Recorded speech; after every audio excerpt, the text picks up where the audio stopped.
गुजरात के अहमदाबाद में केंद्रीय गृह मंत्री अमित शाह ने प्रयागराज में चल रहे महाकुंभ को लेकर अपनी प्रतिक्रिया दी। उन्होंने कहा 144 साल बाद प्रयागराज में महाकुंभ हो रहा है और दुनिया इसे देखकर हैरान है। कई राजदूतों ने मुझसे निमंत्रण मांगा, लेकिन मैंने उन्हें समझाया कि कुंभ एक ऐसा मेला है जिसमें किसी निमंत्रण की जरूरत नहीं होती। करोड़ों लोग ग्रहों की स्थिति के अनुसार आते हैं।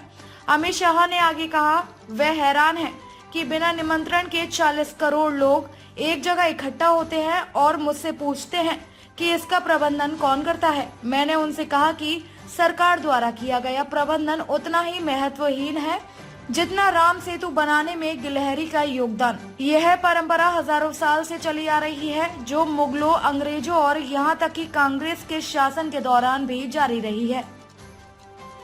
प्रयागराज में महाकुंभ चाले छे। 144 वर्ष पछी आ महाकुंभ प्रयागराज में थवा जई रह्यो छे अने दुनियाभરના લોકો આશ્ચર્યચકિત થઈ એને જોઈ રહ્યા છે। અનેક એમ્બેસેડર જોડે મારે વાત થઈ કે અમને આમંત્રણ પત્ર જોઈએ છે।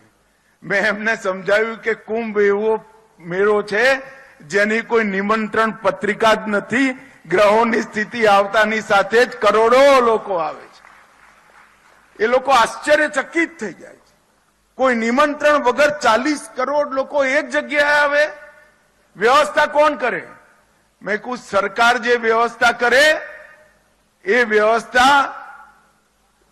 राम सेतु में खिसकोली नी मदद जेटली होय। सरकारी व्यवस्था ना आधार पर आ कुंभ नहीं चालतो। अनेक संतो, महंतो, धार्मिक जनो, धार्मिक संस्थाओं आ करोड़ों लोगों ना रहवानी व्यवस्था अने कुंभ में गयेलो कोई पण व्यक्ति होटल में नहीं रोकातो। त्या टेंट में ठंडी में जमीन पर सोई त्या गंगा स्नान करवा माटे लोको जाय छे। एक देश मांथी 40 करोड़ लोको, लाखों लोको विदेश थी आश्चर्यचकित थाय एवी व्यवस्था न जाने केटला हजारों वर्षथी चाले छे।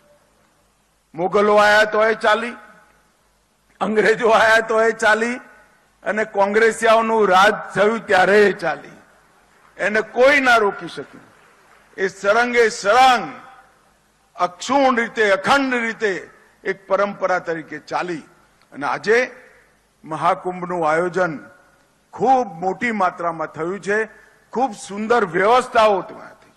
હું આજે ગુજરાતભરના લોકોનું પણ આહવાન કરવા માંગુ છું કે સૌએ મહાકુંભ કદાચ એક જન્મમાં તો ઘણા લોકોના નસીબમાં નથી આવતો, ઘણાના અનેક જન્મો સુધી નથી આવતો। મહાકુંભમાં જરૂર જવું જોઈએ। આ કુંભ अपने एक प्रकारથી કુંભ પોતે જ સમરસતાનો, એકતાનો સંદેશ છે।